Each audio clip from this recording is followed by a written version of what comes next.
My name is Petra. I'm from the Netherlands. Years ago, I worked in a home for older people as a nurse. I had the night shift. We were drinking coffee on the second floor when all of a sudden we heard a loud bang, so we thought a client had fallen. We decided that I would take the second floor and my colleague would take the first. Maybe we could find out what happened. While my colleague walked down the stairs, I looked at the monitor on the second floor and saw someone in the department on the ground floor. He was inside the closed apartment.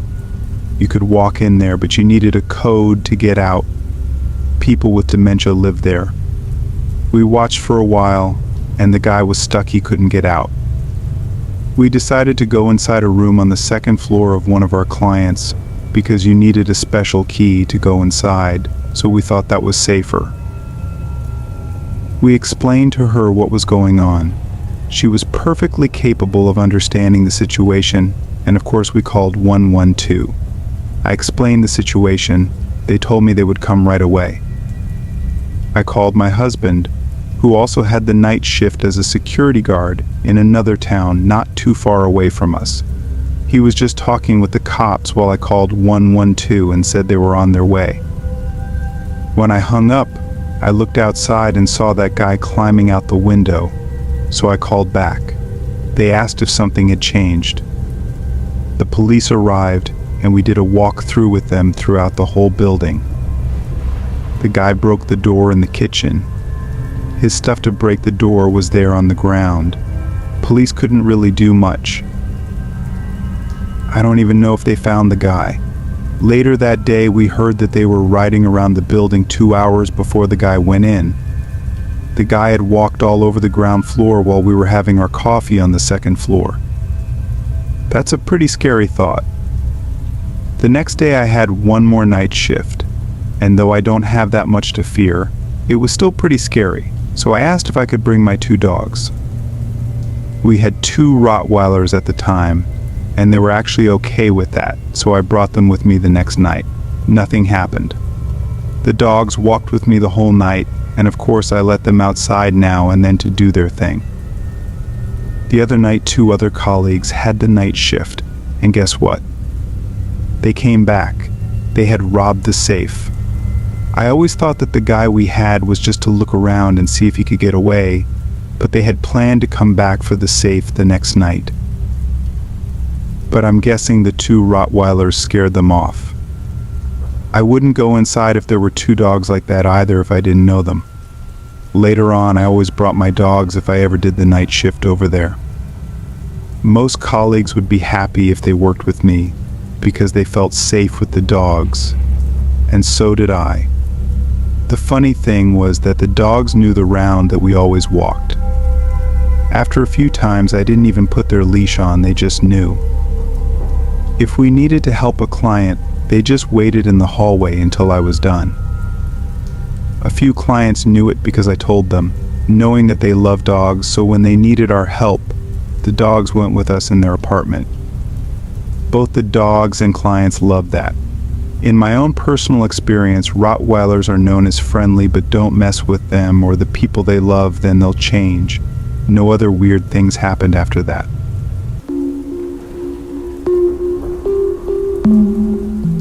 My name is Seth, and I work as a security guard in Oakland, California. One morning I came into work, and the janitorial supervisor came and talked to me. Let's call him George for privacy reasons. George asked if I knew who was working the night before, and I told him no, but I can rewind the cameras and see who was on shift. I asked what this was regarding, and George told me that his janitorial staff was actually attacked. George told me at around 1 a.m. while the janitorial staff was getting off, a man who looked homeless was yelling and throwing rocks at the staff while they were trying to get in their vehicles. The majority of the janitorial staff on the night shift are all women, and their vehicles are parked right in front of the building that we guards watch over, so we can see pretty much everything outside, and whatever we can't, the camera can catch it. So when George told me what happened, I told him that I would look into it and then write an accident report on it. Once George walked away, I started rewinding the cameras. I rewound the cameras an hour before the incident, and I saw my coworker sitting at the desk asleep, and the janitors still working. I sped the camera until I saw the janitorial staff banging on the door, and my coworker was still asleep. I switched to a different view of the cameras and saw outside of the building where a tall figure was approaching the ladies. One was banging on the door until another janitorial staff, who looked like she was yelling at the other, was banging on the door, and then she stopped banging and then ran away. The tall figure came closer to view, and I saw that he was now throwing and yelling at the janitorial staff. The janitorial staff ran into their vehicles, and one by one started to speed off. I can still see on the cameras the homeless man screaming and tossing things at janitorial while they drove off. After I reviewed the cameras, I then wrote my report and called my boss right away. My boss was furious and then asked who was working at the desk that night and how come he didn't see it. I replied, "I don't know. That's why I called you to see if you know who was working on shift last night." He put me on hold and then took a look at the schedule. It was Mike. That guy always gives me problems, and he always calls off the one night that he should have called off. I wouldn't have minded if I could have got someone who was more responsible and then prevented this from happening. He told me. I let my boss know that I did a report on the incident and told him I'll talk to the janitorial staff to get more details. Once 5 p.m. came around, the janitorial staff came in, and I asked them about the incident that took place the night before. Reminder, the janitorial staff are almost all women, and they speak little to no English. I asked them what happened the night before in Spanish, and they told me some crazy guy had started yelling at them, calling them names, and then throwing rocks at them. One of the janitors, who we'll call Lucia, told me that she was banging on the door to get the guard who was asleep.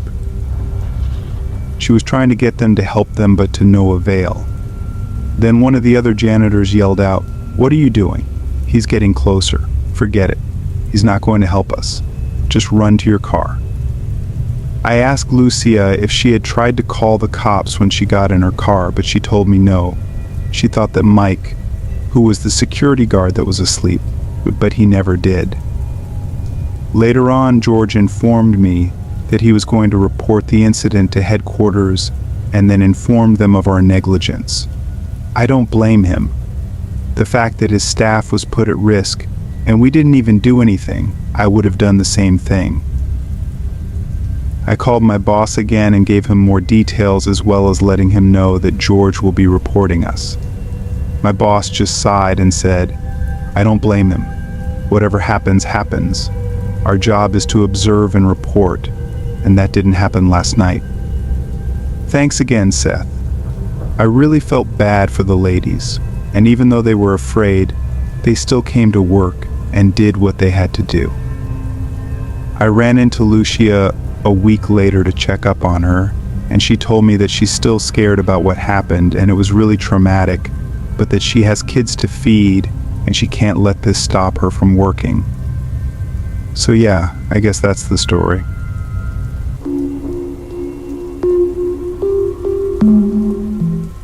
I was a security guard for an old building that the government used. It was a big secret what the building was actually used for, though. Some say it has to do with aliens. Others said it was used as a place to experiment on people. Who really knows? Anyhow, I drove my Honda Civic to the lot.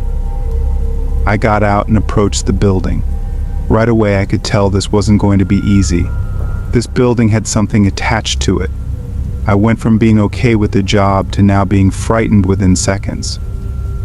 I slowly approached the doorknob and then gave it a push. The door creaked open, leading to a dark, abandoned hallway. Papers were all over the floor, and desks were knocked over.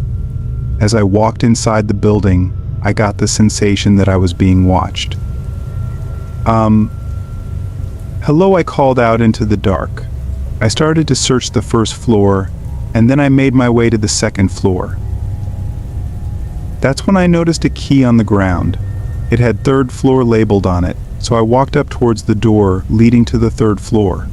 I unlocked the door and then made my way up the steps. That's when I saw about 30 to 60 rooms filled with padded cells. Some of these cells had remains on the ground. I got chills as, for the first time, it clicked that I was inside some sort of hospital for the insane. I knew that I didn't feel right about this building. I heard weird noises, and at first I thought it was just the building settling, but now I know it had to be haunted. I immediately left that floor and then walked down towards the entrance. That's when I heard a loud bang from behind. I turned around quickly and noticed a shadow of a man standing in a doorway down the hall. He was tall and looked like he was wearing some kind of padded vest. My heart started to race. I immediately turned around and walked out of the building. I drove home and never came back. The security company that I worked for was furious, but that was the first time I was ever terrified on the job.